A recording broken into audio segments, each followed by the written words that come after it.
What's going on, everybody?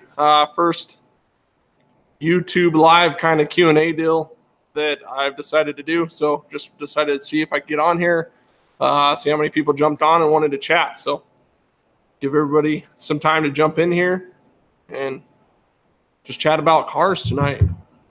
Sunday night, I've seen some other YouTube people do these where they're just hanging out.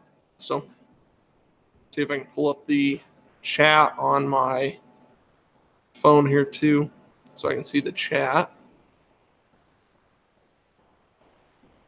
What's going on? Let me see. Can't see a chat, so if you guys have something, give me just a second. I'll get it pulled up.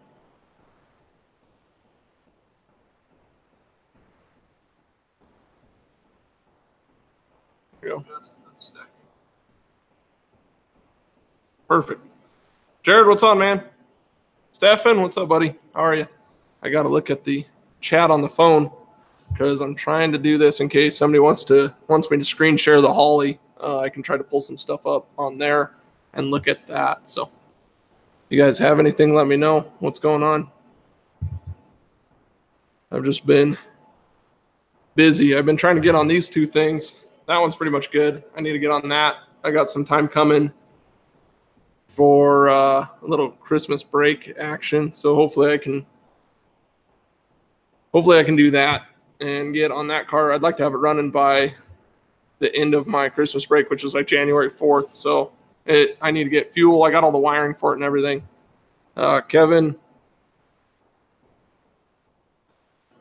thought I saw something about a PT LS swap. But actually, I think an HHR would be fun to do. Info on beginners to HP tuners I've been thinking about getting for my brothers. So HP tuners is, compared to like the Holley and stuff, it is definitely a lot, not as easy to use, I guess, not as user-friendly. But you have to, right? It's stuck. You have to use it with the stock computer. And it works well. It does very good for drivability, and there's multiple tables. So that is kind of where I've seen the hard part is because, so on a stock LS car, it uses mass airflow and speed density. So when you're tuning them, you technically do it right. You turn like speed density off, tune mass airflow, turn mass airflow off, tune speed density. And there's so many tables that will modify each of those. So if you have a table that's still modifying when you're trying to tune, it can mess with it. But it's a very powerful tool. It does work well. It just takes some time. And I guess my biggest thing is I don't do it enough. I do it. I'm starting to get comfortable with it. But I'd say you need to probably do like a car a week minimum if you're going to be like really proficient and really kind of remember your steps.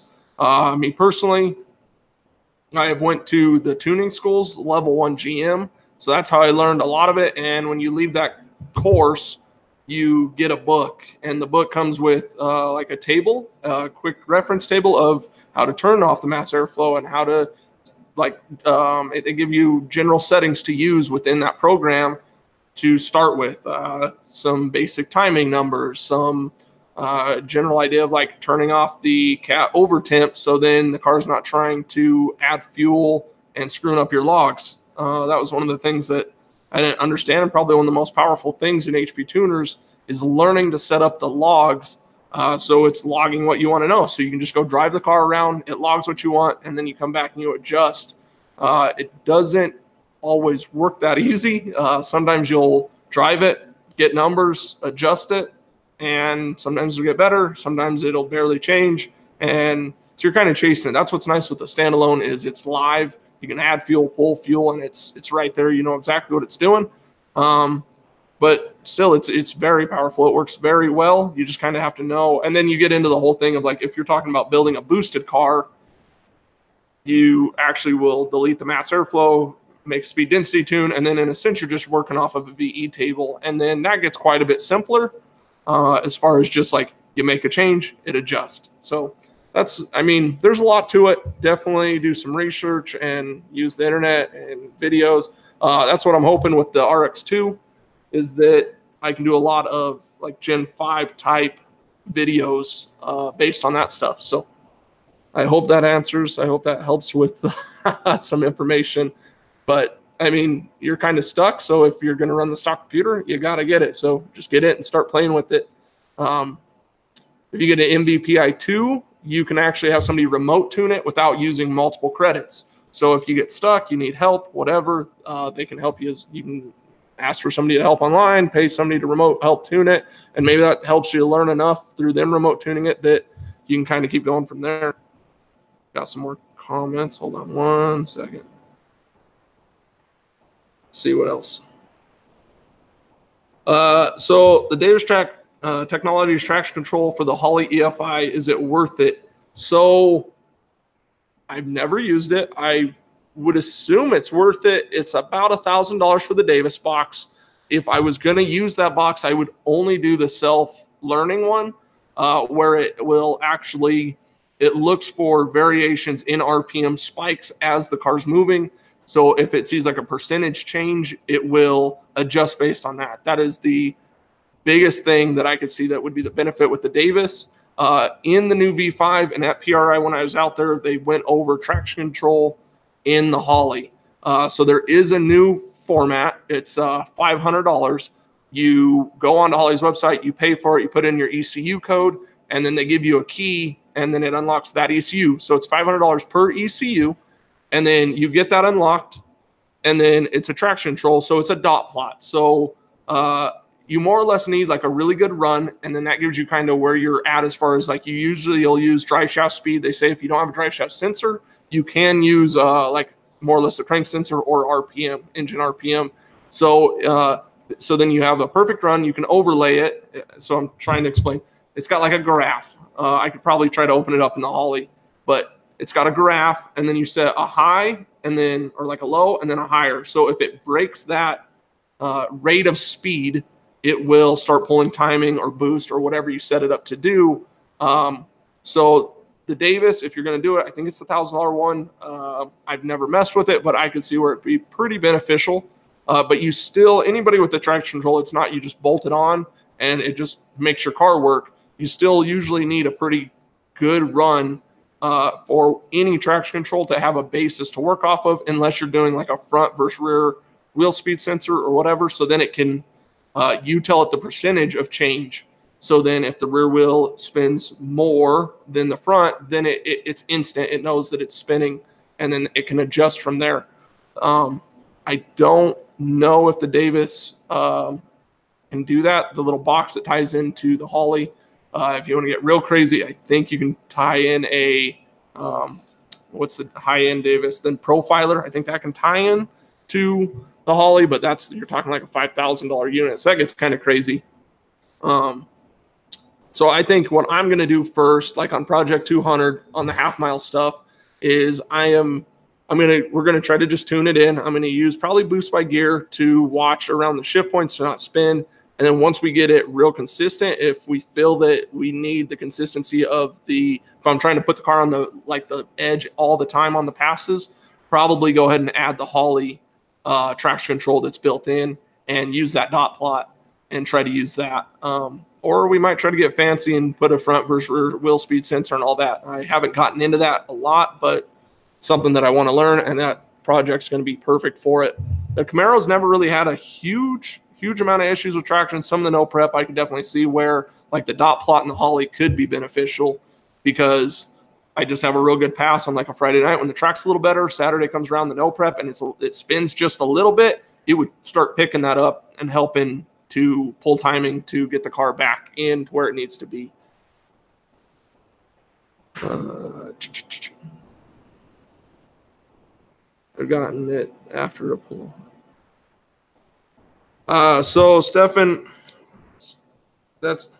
I've tuned one car speed density on HP tuners, and the car has to throw the mass airflow code to go into speed density mode.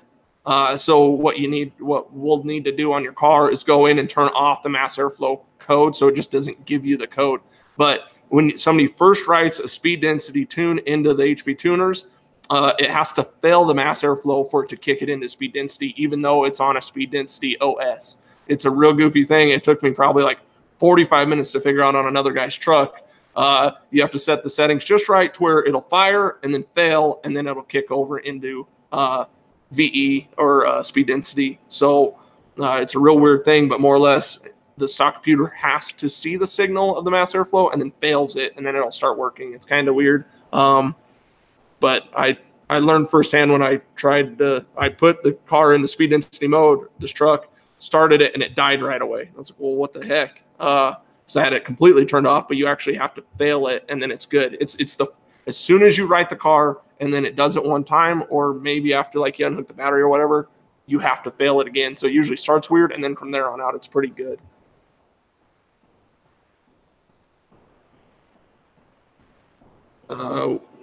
So Bailey,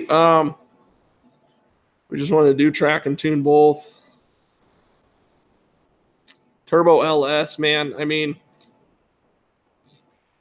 Turbo LS, there's a comment right below it. What do I think about MS3 Pro? This car has Holley. Project 200, my dad's car has Holley. I've tuned like 4 other cars on Holley. It's what I know. I was one of the first ones around Colorado with a Holley that I know of in the car, so I just kind of had to learn it, and a lot of people have followed suit because they saw it worked, and then I've been able to tune on some of those cars. So all standalone. So just to go to your thing, the Holley works quite a bit better. There is a learn feature. It's not a self-tuning feature. It is a learn feature that works phenomenal.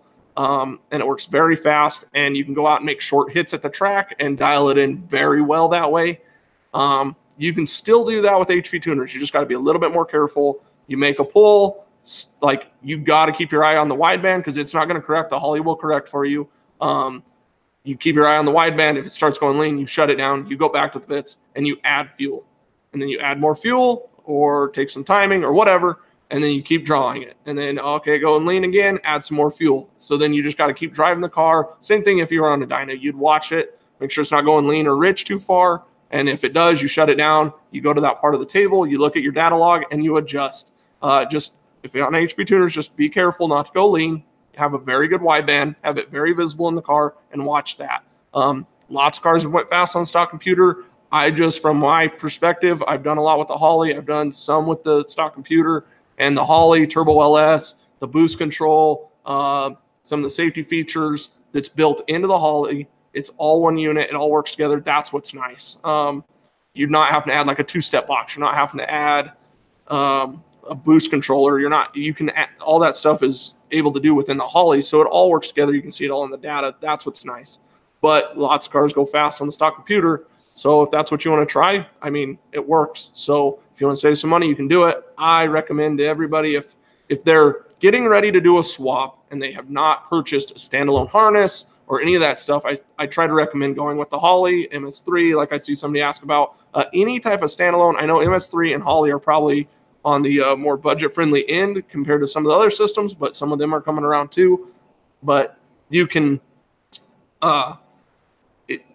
the Holley has the 2-step. That's, I think, a $200 or $300 box if you go with the Lingenfelter. If you have HP tuners, the stock computer, you got to add a boost controller. That's a couple $100. You add a 2-step. That's a couple $100. You got to add the HP tuners program. That's $300 to $500 depending on what you want now with the new MBPI. So once you add all that up, and if you add a $600 harness, you're not far off from like $2,200-ish is what you'd have into a.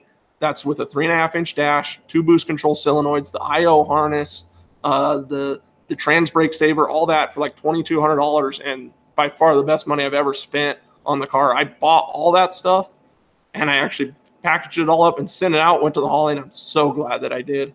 Saved me a lot. I learned a lot, and I just like it. I'm not trying to, I mean, it works for me. I've enjoyed it, and I know it works for a lot of other people, and to me, the price isn't that far off once you add up all the bells and whistles to add to the stock computer, and then the data logging feature is phenomenal on the Holley with all the extra sensors and everything you can add. So I saw somebody ask, let me find it again. I'm trying to watch it on my phone because I'm trying to do this through Google Hangouts, so I can't quite see the chat.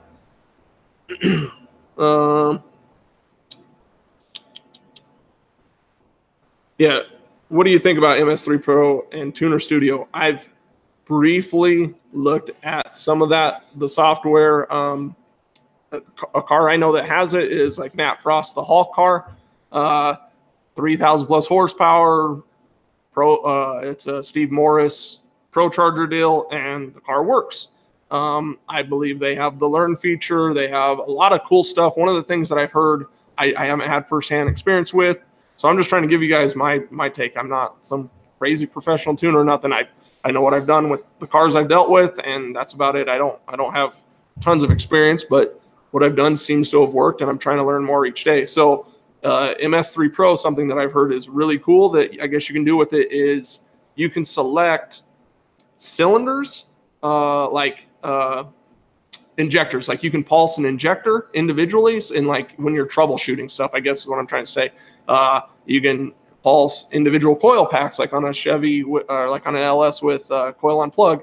So, and then I guess there's a whole slew of other things that you can do to troubleshoot issues within that system. So that's really cool if you can kind of click on, click off, more or less like an on-off button on different parts of the engine. If you are having, like on Project 200, we were having an issue trying to verify what cylinders were what. So it'd be really cool if you could go into a software and say, fire cylinder 1 spark plug, and then you could watch and be like, okay, that is 1, that is 2. Okay, we are getting spark at 3, 4. Oh, no spark at 4. So that helps.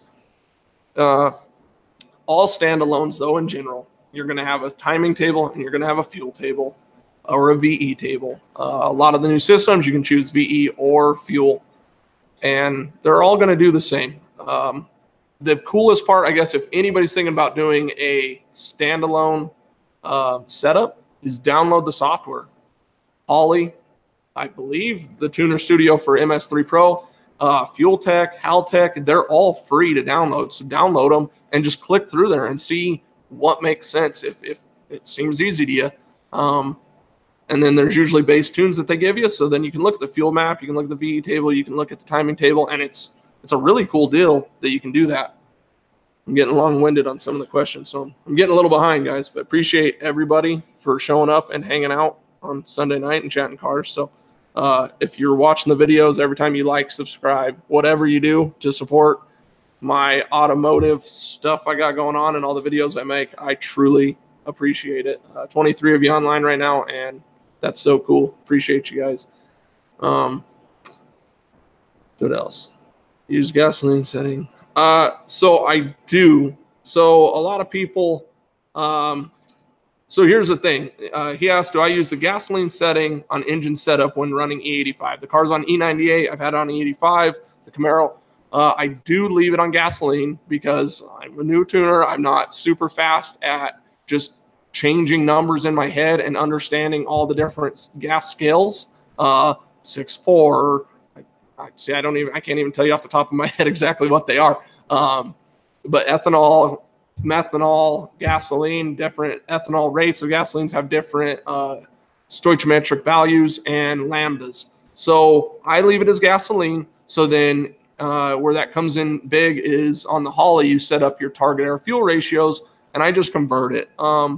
Good power suggested is like 0.82 lambda at so like this is how I do it. So 0.82 lambda at 14.7. So 14.7 times 0.82 or divide by. A little rusty on my math. I'll have to figure it out. There's a way to do it. You convert and then you figure out your lambda. So it comes out to like 11.7, 11.8 or whatever. And then that's how you get your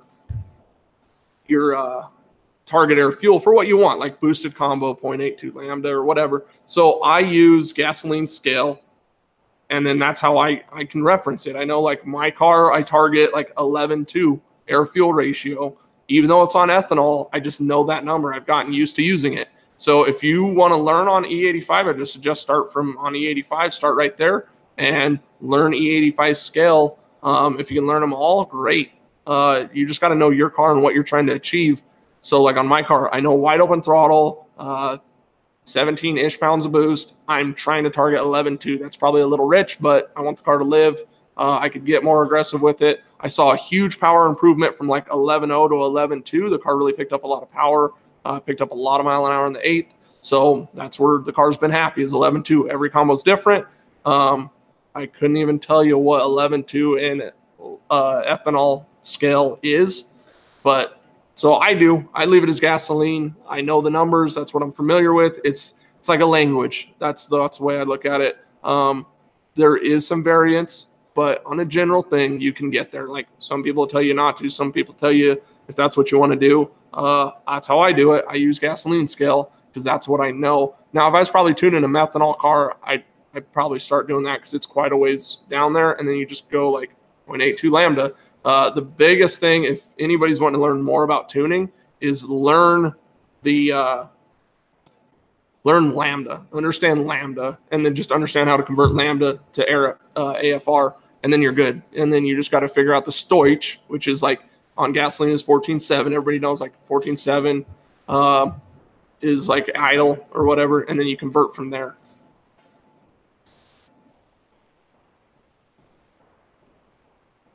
Yeah, Bailey, I'll give you an email. I'm kind of slow at getting back to some of them, so I try to get on here and do the live feeds, but I will try to get an email out to you. Let's see.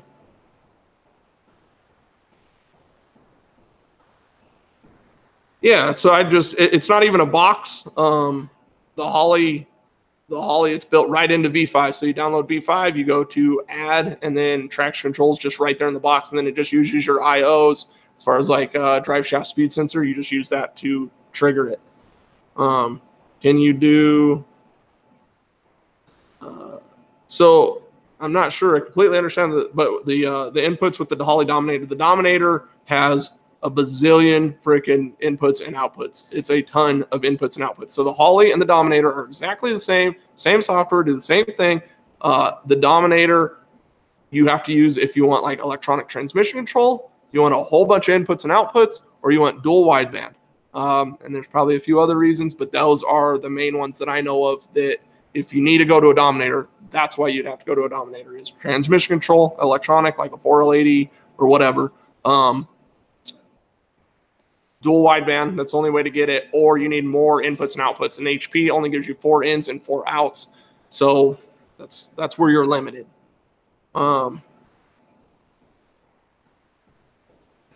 So I'd like to do a video. It gets so there, it's pretty in depth as far as like I did the video with adding a second fuel pump, and that's a quick way of like showing how to set up like trigger, fuel pump, and then pinning it in the IO. And literally that's how everything is. You just start getting a bunch of them going.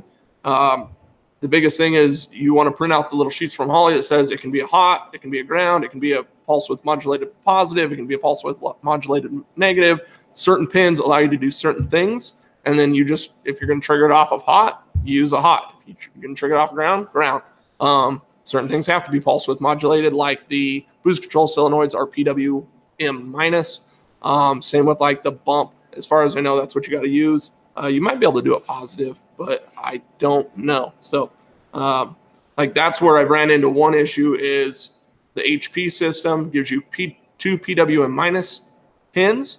Use both those for the boost controller. It doesn't give you another one to activate the bump box built into the Holley V5. So like in this car, which I had it way before V5 was out with the bump feature, I have like a leash bump box in the car, and then it saves me an IO. I don't know if there's a way to do that off of a PWM plus or what. So I haven't really tried to do a bump in the Holley.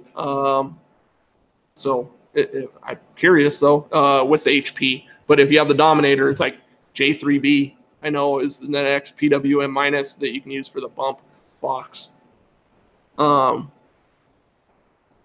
see.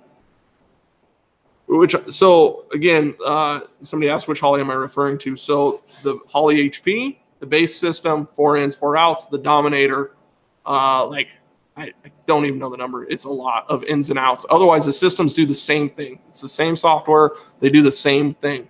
It's just how much more do you need? Do you need the extra features of the extra wideband, the extra sensors, the ins and the outs to data log a bunch of extra stuff, things like that.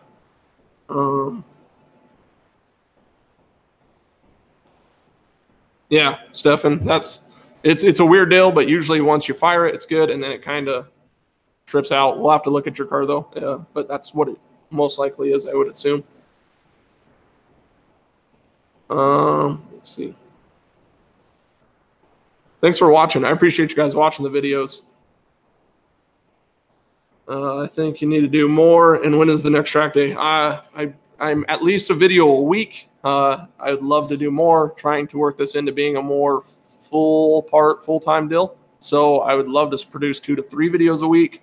I'd love to do like a 30-day stint on Holley, do like a video upload every day, like 3 to 5 minutes on little things I've learned on the Holley, like how to set up data log, how to look at a data log, how to set up trans brake, how to wire something. I don't know. Just some ideas that are in my head that I know a lot of people would like, because I know a lot of people ask questions on the Holley, and I'll probably learn a lot while I do it. So hoping to do that.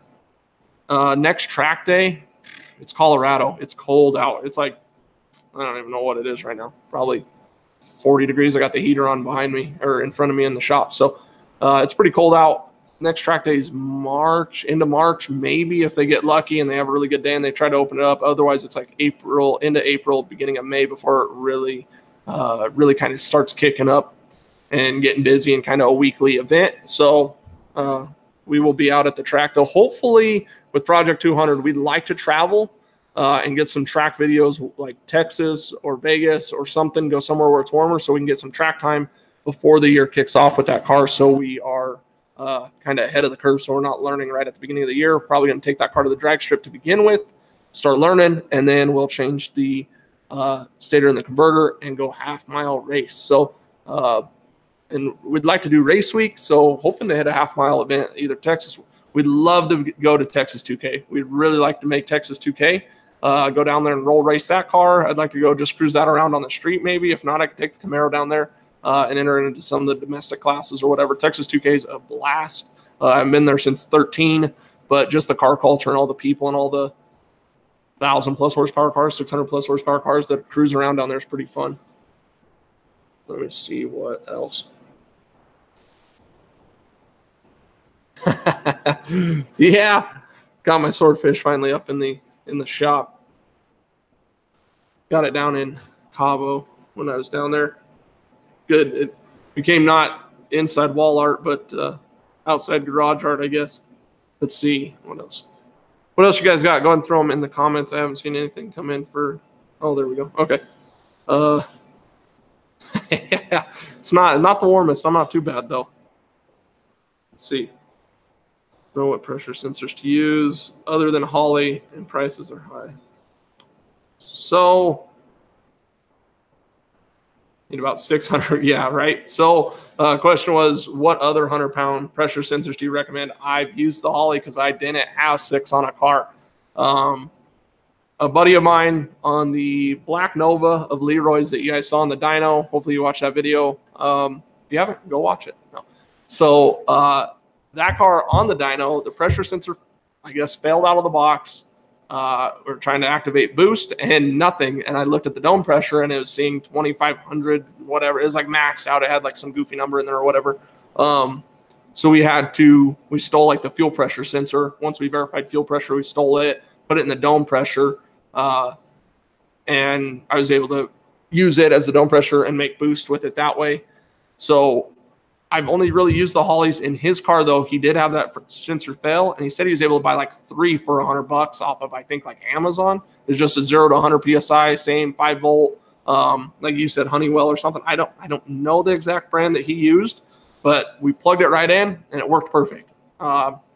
So I would try it. I could ask him if you want to send me a message. Best way is probably send me a message on Instagram to get a hold of me, and then I can ask him what brand he used, and then I will message you back the brand, because it seemed to work great. So, and it was definitely, said it was a cheaper sensor. I'm not sure which one, but if you would, David, send me a message, like a DM on Instagram, and I'll find out from him, and then I have a way to get back to you, because YouTube makes it hard to message. So if you're going to follow me on Instagram, or if you're not already, it's build.tune.race. And then shoot me a message there, and I will try to get the brand that he used, because it worked. That's the only one I've used that's not a Holley brand. But I get it. 600 PSI pressure sensors on a car at 100 a whack is pretty expensive. You start tying up a lot of money into that type of stuff for sure. But like on my car, I only have two, the fuel pressure and the dome pressure. So yeah, get any SSI sensors, Holley AM Pro. They rebadge the SSI sensor. So there you go. I just search it, SSI. Kind of sounds like it's a smart coil thing. The Holley smart coils, Fire Core, like all these different brands. Sounds like they're all pretty much the exact same coil. I might be wrong, but kind of sounds like it. So Rocky Mountain Race Week, that car has to be at Race Week this year. The content that would come from the event would be cool. All the people would be awesome. I hope you go. That'd be awesome. But I want that car, and I want 4 people in it and doing burnouts, maybe with a trailer behind it. But if I pull a trailer, I want it to just like have a TV and like a cooler and stuff like that to hang out in parking lots. I want this car to be super reliable, but just go have fun and drive it. So I got a ways to go, but it's not that bad. I just need time to get out here and work on it. But by the time I get out here, set up the camera, work on it, go back in, edit the video, it cuts down on that time. But that's by far more important if the car takes a little while, but I can produce cool videos for you guys to watch. That is more important to me right now than trying to get the car done in a speedy fashion. So it's going to come along though. I got right there is the TCM. So if anybody's going to do a Gen 5 swap, heads up, you have to have a 2012 and up TCM in the transmission for it to talk to the E92 computer. Didn't know that, so I had to buy a new dang TCM. eBay has those 100 PSI sensors for 18 bucks. So there you go. So yeah, I mean, that's cheap. $18 compared to a $100 Holley sensor. I mean, the only worry, like, would be my thing is like if it goes into a fuel pressure sensor, like who cares if it fails? The Holley doesn't reference, or I don't have anything set up to reference fuel pressure to change anything in the tune. So if it fails, who cares? You'll be like, holy crap, I have no fuel pressure, but you'll know better. So then you just switch the sensor. Like I might, if I was wanting to be on the safe side and run a better sensor, if they're more expensive or whatever, would be like the dome pressure. If it ever were to fail at 0 and the boost controller just starts feeding wide open to try to hit dome pressure, that would be bad. It would shut the gate shut and you'd make all the boost, and that could be really bad. So, and I don't know if those sensors ever can fail shut, but I would hate to find out, or fail to like 0. I'd hate to find out that it can fail to 0 and then it does that. Like an $18 sensor could blow up your whole motor. But if they're all the same sensor, like they're all branded SSI, if they're all like the same manufacturer, then I mean, I don't know of any difference if there's any sort of quality control or anything, but that'd be my only advice. I'm not saying to go buy the $100 Holley or buy the $18 eBay, but just something to think about, or that's what I would think about. Like on my car is, do I want to trust an $18 sensor, but $100 sensors can fail too. So I don't know enough if they can fail 0 and then it would like open up the boost controller and give you all the boost. That could be really bad. So not exactly sure. What's going on, everybody? Appreciate everybody. This is the first like YouTube live other than the first startup video. And that one worked out all right, but I got like the microphone, so I hope the sound's all right for everybody. Just hanging out in the garage. I'd like to start doing these consistently, but my current job is a rotating schedule, so it's kind of hard to get on here and be consistently like every Sunday night, but I would like to. Let me know what you guys think. If you like this kind of format, you'd like to see me do more, maybe I can at least do every other or at least once a month or something, get on and just talk questions. I get a lot of questions through like Instagram or even in the comments of the videos about different things about tuning and the Holley and all that, which is awesome. I appreciate it so much. So I figure I could just jump on here and talk to everybody if you guys have some questions. Yeah, so Mark, like, yeah, you had both fail. If you're still on here, Mark, did they always fail high, like to a high number, so then it's like a safety net? It didn't fail like to 0, it failed to like 2,000 or whatever the number is. If it's 100, if it fails above 100, so then it doesn't. So if it failed to 0, that could be bad. It would just fill it. So let me know if when they failed, if they always failed high. I need 2 gate pressure. So So it sounds like if you need 2 fuel pressure sensors, are you going dual fuel? Because that would be pretty wicked. Both on map and went to default. So that's good. I need 2 gate pressure. So on any twin setup, the boost controller for like dome sensor of the boost controller, the gate sensor, I think is what you're referring, gate pressure. Usually on like a twin setup, you'll tee them, and then you can run 1 sensor off of one of the domes, off the domes of like the wastegate. If it's a twin turbo deal, like on Project 200, that's what we did. We run 1 dome pressure because it'll only reference 1 dome pressure sensor for the boost controller that I know of. So you only need 1. So if you actually come out with your feed and tee off and go to the 2 wastegates, you can run 1 dome and it just tees in there, and it'll just, I mean, pressure's equal in the line, so you only really need 1 dome pressure sensor. 2 back pressures, so you're wanting to read back pressure off each side. Project 200, that's not a bad idea. We did it off of like just the driver's side because the turbos are the same. The everything's the same. I mean, exhaust, the heads, everything. So we're just going to run 1, and then maybe that's not a bad idea to have 1 on each side. I don't know when exactly that would come into play, when you would need to watch both sides, the back pressure on both sides, but maybe it's not very even. But I would think with similar length exhaust, similar headers, and similar turbos, the back pressure from side to side would be fairly consistent.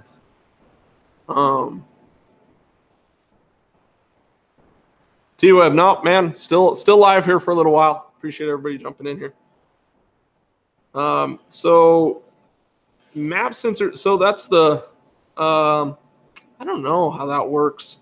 I know that they do have the like 3.5 bar, which is really cool. If you start talking high boost, or even if you're there and you're going to build something, I would recommend, after seeing it like on Project 200, we went the 3.5 bar. It looks just like a 100 PSI sensor, but it's actually like a pipe thread. So you can go right into a distribution block or whatever, or the back of the intake or whatever, and read intake manifold pressure, map pressure off of, it's actually like a sensor like that, instead of using like a GM 3-bar block where you just plug on a vacuum line or whatever. So if you start talking them higher pressures, they go to actually like a tapped sensor, which is really cool. It's a nice piece. So I don't know if I probably was doing it different on this car. If I ever change the MAF sensor, I will probably just go to a Holley 3.5 bar and run the actual like threaded sensor instead. I don't like how this set up. I use a CTS-V2 and like 2.5 bar, I think it is, but it's like, it doesn't go right in the intake because it's meant for a V. So I have like a little piece of rubber hose, and I have 2 hose clamps, and it just pulls off the distribution block that way. I don't really love that setup, so I would like to change that up at some point, but it works well, so I've just left it.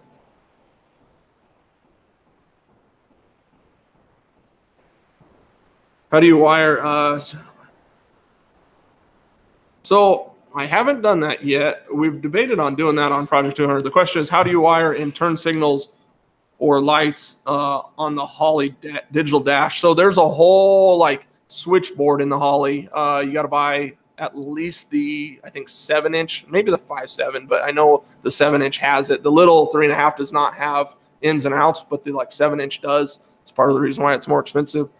But there's a toggle, more or less. You can set up switches in the dash, I guess, and you can switch on and off like headlights. You could probably, if you were wanting to like wire the whole car without like a wiring block, I guess you can do this. I've looked at it a little bit in the Holley wiring manual. And that's a side note for anybody that's looking to do stuff. If you go onto Holley's site, Holley probably is the best ECU with the most amount of like just written like how to, and it's actually in the Holley software. You can go to help and search, and like you can go to dash or whatever. I don't know if the dash is in there. I would assume so. But if you go to Holley's website, they have all the like how-tos of wiring digital dash and all the paperwork to go with them. But you can just set up same thing, trigger off a hot, and then I guess in the dash you can set up little switches, so you could be like lights on or left turn signal, right turn signal. In like Project 200, we're running a turn signal switch. And then what I'm going to try to do is in the LED panel, the little LED like shift light looking thing that you can buy from Holley, is try to set it up possibly to where when you turn, it can trigger those possibly. We do have some little turn signal lights in the dash itself, but that was some stuff we were thinking about, is like, can that little LED, even when you're driving, you turn the blinkers on, that the little, because it's, I think it's like yellow, then some, or green. I'm not sure exactly how it's laid out, but there's like 2 lights that I think you can control separately or independently on that little LED panel. So a lot of it's like a science fair project. You just get it and start playing with it. It does so much. Like if you're like super nerdy and like way into like computer programming, and I'm just saying like that far where you really understand tables and switches and all that stuff, like the Holley advanced table is pretty crazy. There's been people build their own traction control out of it. I'm not that savvy, or I don't know if I would spend that much time figuring it out, but there's people that do it. So if you want to build all your own like advanced table stuff, it can get crazy. But there is a lot of, I need to look at that more. I'm curious on like switching stuff. So if you wire a whole car, like say I pulled the stock harness out of this car and I wanted to run still turn signal and stuff, which it sucked because you'd have to like reach through the dash, like hit your turn signal or whatever. But I think it's doable. And then it's going to be the same though. You're just going to have a trigger that's going to be like a hot trigger that's going to go to the fuse panel and or the relay or whatever, and you just trigger it hot, and then it'll send hot signal, or however you want to wire up the relay, trigger it off ground, where it sends a hot signal to a blinker or to a whatever, and then you can go into the Holley and you can program it, whether it's a like a pulsed light or a solid light, I guess. And some of that I haven't done, so I don't actually know, but I've briefly looked over it, so I know that's clear as mud. But that's what I scratched the surface on some of that stuff.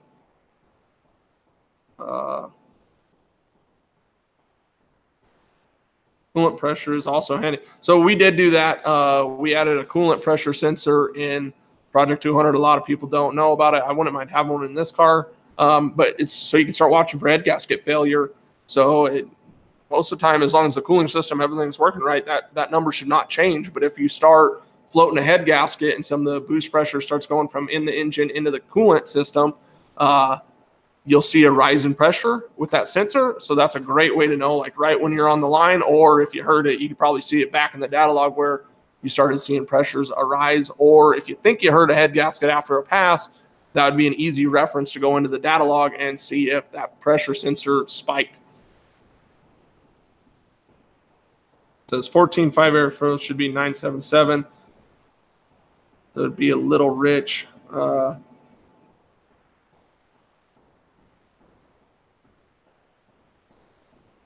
I'm going to read this one more time. Okay, so the conversion calculator says 14.5 air fuel with gas would be 977. Is that converting gas to E85 scale? Because then E85 977 would be like your new Stoich, and I can't off the top of my head think of what Stoich is on E85.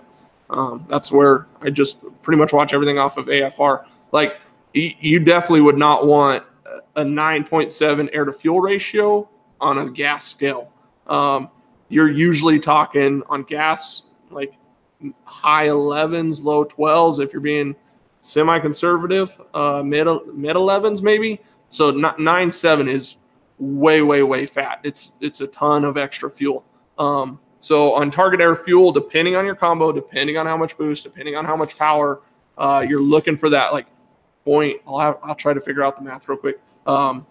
But you can do it real fast, and it will show you kind of based on lambda, and then you look up lambda, like recommended lambda values of what you're running. And then I always go a little rich and then start watching plugs. There's nothing better than right when you think you're on the verge of something, checking plugs. Like that's how everybody thinks the new like EFI system, everything, everybody wants to forget about mechanically looking, like physically looking at stuff, mechanically changing the idle screw to get a better idle, stuff like that. Everybody wants to blame the tune right away. So you definitely don't forget that you can pull plugs. If you think it's rich, you think it's lean, pull a plug, look at it. It definitely helps give you an idea, and then you start learning how to read plugs too.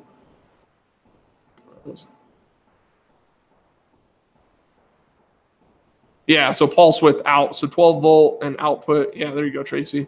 And then pulse width out. So that's probably how you could set up a blinker. It would pulse width out. So then you can it'll just pulse it. I don't know if that's adjustable or not. Doesn't really matter as long as it blinks, right? So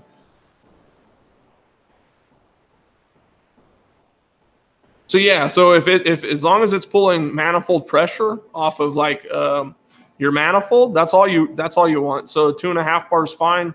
Whatever 2.5 bar is, I think it's somewhere in like 23-ish pounds of boost, if I, just a guess off the top of my head. So as long as you're planning on running under that, 2.5 bar would be fine. And then yeah, it's a T with a 3/8 source center, quarter barb to map. So yeah, so you just got to get that same pressure. So if the manifold's seeing boost, that MAF sensor will see boost. So if you can just feed it, a lot of people come out of the intake manifold, go to a distribution block, and then that's where they'll pull, just kind of like what you're talking about with using the barb and teeing it into there. That would work. Yeah, so like E85, 0.82 lambda or whatever, like my car on E98, E85, I start like, just to make sure I don't hurt nothing, I actually start like rich, like 10.9, 11.0. It's pretty fat. That's how I started with my junkyard engine, but I had no idea what I was doing. Or just in case the boost spikes, but in your target air fuel in the Holley, you want to go real rich. So let me see. I'm going to try it, guys. I'm going to try to do a screen share here in a second. See if I can pull this up. And I'll show you one that I've done. This is why I wanted to do this on YouTube, because I think I can screen share and hopefully it will work. Let's see. Screen share. All right. So here we go. So that's what a lot of people want to see, right? Holley stuff. I've never done this, so bear with me. So you can go to, like, here's just a tune that I've been messing with. And then closed loop burn, target air fuel. So here you go. Like, some of this kind of goofy, but shows you like 14 at idle, comes over here, and then like this area should never be into, this area you should never really be into. But right here is like, as the car starts making power, it comes into boost right here. You can see like 0.7 pounds boost, 3 pounds boost. So right here, like, starts getting up here, and then like 19, 11.5. So this is pretty lean. This is also on what'll be a C16 car. So I'll probably pull this back a little bit, but this is probably pretty close to where it should make decent power, like 12.0, 11.5. And then you can always, like, I would step this out. I just did a real quick rough graph for a first startup. And then whenever we start actually making boost, I come in here and I start really paying attention to what I have in these tables.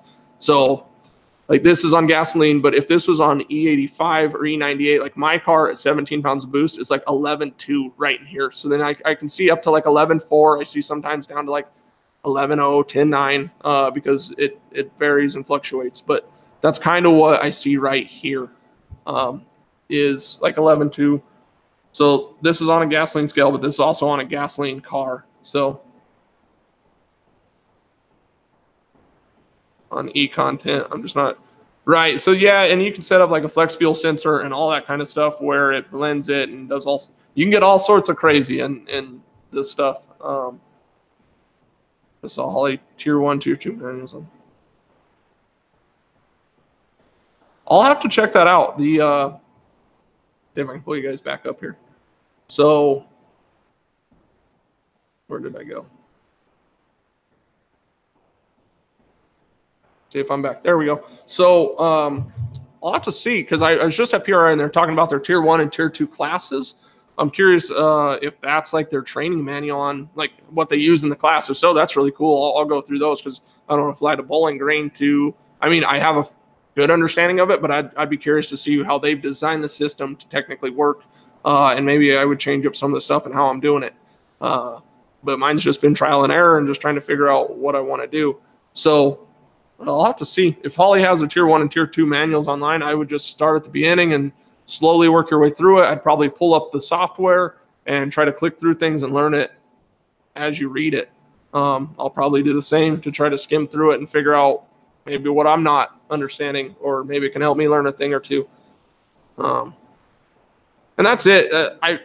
Easiest thing to do for anybody that's going to do like a turbo engine setup and like trying to learn to tune is like safe air fuel, very safe timing, and make sure that the car's not going to like go to 20 pounds of boost right away. If you're first learning, try to like put it on 1 or 2 pound springs, like as minimal as possible. Just start inching your way in so you don't hurt anything right away, but you get the idea of what you're trying to watch for and what you're trying to do.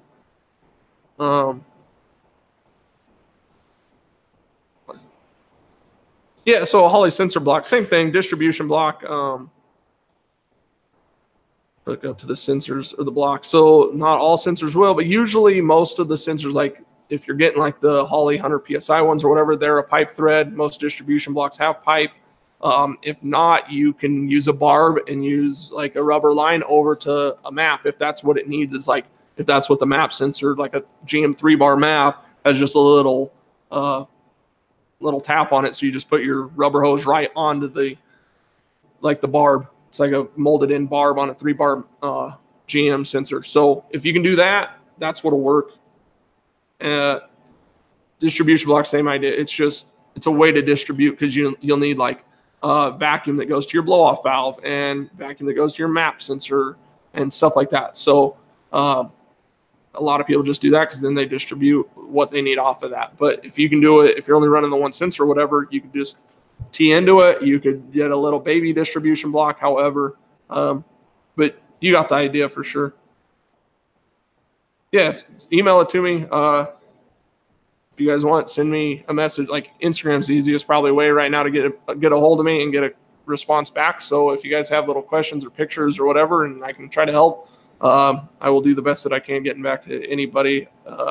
Again, not professional of any sorts, but I've been learning quite a bit, and I've had fairly decent luck with some of this stuff. So, and everybody's combo is a little bit different, so it challenges me to learn a little bit more. Like the Camaro that I did the first startup on here a week ago or whatever has a 4L80E, so I'm going to have to learn how to run the electronic transmission in the Holley. Let's see. Is there a blend table in the Holleys? So, Mark, I guess I thought you were saying that, yeah, it did have it. As far as I know, there is a way to set up a flex fuel sensor in the Holley. I haven't seen it done. None of the cars I've done use it, but I would assume there's a way to set up like a flex fuel sensor on the Holley. I did a quick search, and it sounded like people have done it, but I haven't actually seen like the table or exactly how that'd be done. That's what's so hard. There's so many combos. There's so many different things. Like if it's a turbo LS with a boost controller on it, like I've done it. I kind of got a good handle on it.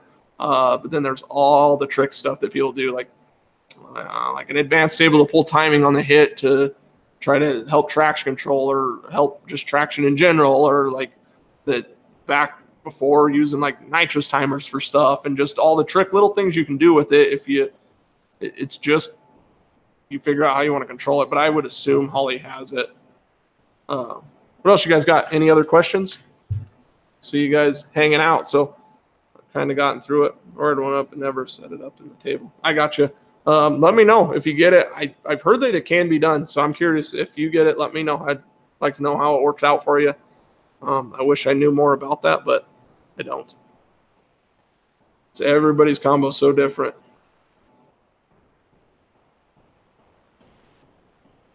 See what else we got. But again, if you guys just kind of got in here recently and you've been following the channel, following me and watching the videos, liking, subscribing, all that good stuff, I appreciate it very, very much. You guys don't know how much that means to me, so I appreciate it. T-Web, it's all good. Appreciate you guys, though. Yeah, for sure. So I will probably take some time with the guy's car, since I got to learn it and try to do my best. So that's the hard thing with like creating a video when I'm first learning it, is trying to like take the time and like explain it, because I don't exactly know how well it's going to work until I've done all the settings and go drive it. So some of it's maybe better if I do it, learn it, and then go back and like reproduce it. Otherwise there might be a lot of back steps, and that's what you guys will find out if you're new to it or learning to tune it yourself. You're going to try something and not always does it work. You're going to hook up a wire. Like I just did a car with a nitrous system, and we had it wired correctly. Completely good. Like I drew up the little thing. I sent him the info. He followed some stuff. It was good. It was correct. We get to the track, and I wanted to dry test it. I don't want to spray nitrous for the first time just on the track. I want to dry test it in the pits. I want to make sure the solenoid's open, everything works. Like dry test it, nitrous system, make sure it's all good. There's a clear flood. So if you're above clear flood on a nitrous car, the Holley has a clear flood at 35% or whatever. But yet you're trying to dry test your nitrous and you set TPS at 80, 90, 100%, and you go full throttle. Once you get past clear flood, it won't activate the nitrous. So we were like changing wires and changing pins and trying to figure out, like, does it need to be this activated? Does it need to be this? Reference everything. No, it's right. What is it? What is it? And then I Google, like, this thing is the best thing ever. Like, dry test nitrous Holley EFI. And then I found a forum where somebody mentioned the clear flood. Go change the clear flood. Or what I actually did is to dry test, I put like TPS at 2% on the car. So all I had to do is just barely tap the throttle, boom, dry test the nitrous. So it worked. But it was that one setting that it doesn't just flat out say, if you want to dry test your nitrous, you got to be below flood clear. And what a pain that was. But we got it figured out. But that was the first nitrous car I messed with. I wanted to verify everything worked with the solenoids and like the progressive, that it click, click, click, click, and it worked its way up and all that stuff. So, Mark, I get it. My Holley stuff was limited too, and then I just kept driving that thing around. I put a junkyard 5.3 in it, and I was like, well, if I blow it up, it's $700. It's not the end of the world. So that's how I learned. And then everybody's car that has something new, I try to reference the Holley manual. And because they do a very good job of explaining like dome pressure and how to set up boost controller and all that stuff. They do a real good job of explaining how to wire it, set it up, and usually run it. So, I mean, my first thing on a 4L80 would be Holley EFI 4L80 setup and try to find the document from Holley and follow that along until the car runs and works. And then use Google for other people's experience from there. There is a couple Holley groups on Facebook. If you guys are getting into it, have questions, it's a real helpful group. I haven't used it a lot, but I've used it a couple times, and it was very helpful. A lot of guys jump in, give you their insights, and it's fast. You don't have to call and wait for Holley Tech and all that crap. So if you're interested, find a Holley EFI group or something on Facebook and do it that way. So that's definitely what I would. That's how I figured it all out, right? Google. Figured it out by Google, I guess. It's terrible, but yeah, so I don't know why that was so hard. So here you go. So for what we were talking about earlier and finding like optimum thing, like if you're in a tuning book, they're going to tell you like 0.82 lambda-ish is like fairly good air fuel to target on gasoline, I guess you would say. So 14.7, see if you guys can see that, 14.7 times 0.82 lambda gives you an air fuel ratio of 12.0. So 12.0 on a gasoline cars, like you don't need it that, like you could be 12.5, 12.7, like on naturally aspirated or whatever, like street engine, but on a, hopefully you guys can see that pretty good, on a boosted car or whatever, like 12.0. So they're saying that car could go to like 0.82 lambda would be good at like, but that's hard to say. Is it, you're just talking like premium power or whatever you want to say, like 0.82, that's hard to justify if it's like 10 pounds of boost or 35 pounds of boost. So I start low, start working my way up, and I kind of see where the car gets happy. Like I made an adjustment of 0.2 AFR, and it picked up 7 miles an hour in the 8th mile. So I was like, wow, it liked it there. I tried a little bit leaner. It helped a little bit, but I wanted to stay safe on the tune. So I've been careful. I don't want to burn it up. I figured, what really crazy story, right? So this car, I've done it. I put it at like 11.2 air fuel. I'm like, okay, I just general of what I've read. And then ethanol slides down that scale too. So 12.0 on ethanol is not quite. It's more, you want to be more like 11.7 because it's not a direct correlation of 14.7 to like ethanol scale. I know that's hard to understand. I've taken some online classes and they get into depth with like lambda and stuff. So that's where I figured some of that out. But if you get into it, you'll understand that 14.7 is not a direct correlation. So I always try to go richer on like ethanol. So that's where I'm like 11.2 not like 11.7, but I know there's some ethanol cars that are probably in the 11.7 range.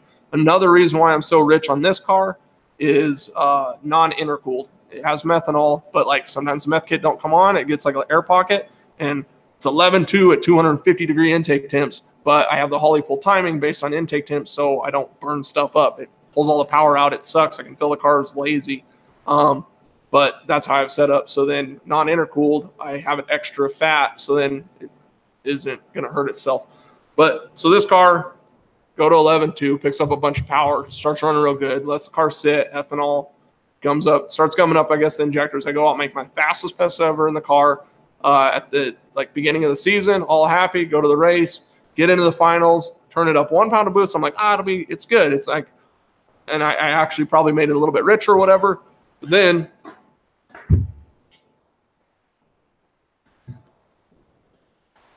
this happened. So that's no good. So 11.2 AFR, the tune was the same. It had been the same for a little while. I think I might have added a degree of timing into it, like made my fast pass, left the same tune up in it. Like 6 or 7 passes later, this happened. I pull all the injectors out from them after I hurt the car. I pulled all the injectors out. What the heck could it be? What the heck could it be? Send the injectors out, and number 6 injector comes back like 25% lean in that cylinder. I figured I was on 100% or like an 80-85% tune-up, 20% lean in that cylinder, and that's what happened. So I was at 105% tune-up, and that's not how, like, just kind of in my head, that's kind of where I was at. Pulled it out. That injector was far more dirty than all the other ones. What was weird is for like 3 or 4 passes leading up to that happening, the Holley started adding fuel, and I was like, why is it adding fuel? Maybe it's cooler, maybe it's making a little more power, just adding a little bit of fuel, but it added like 3 or 4%, like 3 or 4 passes in a row. And I think that's when the injector started getting really dirty. And then that happened. So that injector just started getting clogged. It started adding fuel to make up for that cylinder being down on fuel. It just added fuel because it's based on an AFR reading. So it added fuel to all the other cylinders. And then that's what happened to that one, unfortunately. So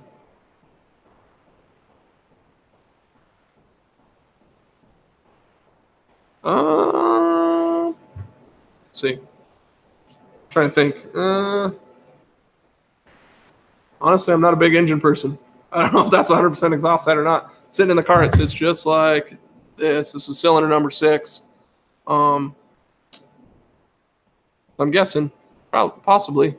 It probably didn't help that when this happened, I stayed in it because it was the finals and I was winning. So the car was making good power. I was out in front. I felt the car lay over, and I just stayed in it. I said, screw it. I'm just staying in it. And then I let out. Well, what happened is all that boost went around the piston into the oil pan and everything, and then, like, in a sense, pushed it out of every gasket it possibly could find. I let off the throttle, coasting, and smoke filled the cabin of the car. I was like, oh, no, is it on fire? Like, is that, like, did it lose an injector or something? So I started sniffing around, and I didn't smell anything hot. Look at everything. Car's still running, but as it came down, it kind of running real rough, and I was like, oh, it's hurt. But it drove all the way back to the pits just like that. So kind of crazy time. But I learned. I now have an injector cleaning machine, so my injectors will always be cleaned. I'm going to do them for other people too, but that was one of the biggest things. Is I was like, every year after the car sits, like, the car still has ethanol in it. I run an ethanol guard. At the end of last year or beginning of this season, I had them cleaned. The guy said they were good. Probably didn't need cleaned, but peace of mind, $80, and I knew that the injectors were good instead of $2,200 after I burn up a piston. So, oh, yeah, that wouldn't be fun if you hurt stuff on a dyno. I mean, I won $500, right? Like, it was worth it. No, ROI not positive, but I won, so that was fun. Memory, I'll take it as a memory. Also, during that time, I had a stock LS1 oil pan on the car with a baffle in it, and you could start seeing it in the Holley. Real cool, like, not real cool, but it's nice that I knew that it was happening. Is the car would launch, it'd go like 60, 70 psi oil pressure, and then drop to like 30, and then 50, 40, 60, 30. And it'd do this down the whole track. Well, what it's doing is it's sloshing the oil and it's trying to fill the engine all the way up, and then it couldn't return fast enough and all that stuff. So I knew the main bearings were probably getting a little worn 80 passes later and 13660 foots, and it was just sucking a bunch of air through the main bearings. Pulled it apart, and the main bearings were definitely time to have been replaced at that point. So replaced all the main bearings, put a Moroso pan on the car, like their 7-quart race pan, 90 psi of oil pressure all the way down the track. Another probably best money I've spent on the car. So if you guys are going to do a big LS build and you're trying to like 60 foot good, get I would suggest the Moroso pan. It's not the cheapest thing, but it's a lot cheaper than going to dry sump. And I've had good luck with it, like to the mid 360 foots. I haven't seen any sort of like oil scavenging or like air pockets or anything. I do live in Colorado. It is cold here. This table that I'm on right now is cold. Sorry. The shop's cold, but figured I'd do the live from in the shop tonight instead of in the house. See what else we got. Yeah, so that's the best thing. That's what we're doing. Same thing with this car. It makes like 6.5, 7 pounds of boost on the spring. I drive around on spring, and then I turn on the boost controller, and then open up the CO2 bottle, and then I got boost. So like around on the street, I just leave a low spring on it. But that's the best way if you're nervous about making too much boost too quick. I just go low spring, start tuning from there, and then put a bigger spring in, or then you just start adding like 1 or 2 psi of dome and see where it goes at a time, and work your way up, and then watch air fuel that way. So okay, I will try to do a video on like transit, the bump button. Jared's car is the first car, the Blue Nova, on the channel that I've ever done that had the bump box that works well. There is some goofy stuff. I'd really, if I just had more time, I'd love to do like little wiring diagrams. I think that'd be beneficial for everybody. Little basic, which everybody wires their car different, so it doesn't completely, but it'd be like a recommended thing if you're going to trigger off a ground or positive or whatever. But in Project 200, I'll at least try to go through the setup in the Holley of it and give you guys a basic. That'd be a good little video, like maybe 5, 6, 8-minute video that like, this is how it's wired, this is how we trigger it. If you're using the bump in the Holley, the V5, pretty much everybody that I know of uses the nitrous solid state relay from Holley and uses that. And then you can trigger it, power or ground or whatever. So there's a few ways to do it, but I will try to get a video. Just be patient with me, and eventually I will get one. You might have it done on your car before then, but I will do my best to get it up, get that kind of a video made as soon as I get to that portion of like Project 200 when we're trying to mess with the bump box. Right on. I will try to do my best. So that's my thing. I know like data logging, how to send an email, like with the tune in it, how to receive, how to load, just basic stuff like that would be super helpful with people. I need to do it for even the guys that I tune their cars. I think it'd be helpful so they can see that. So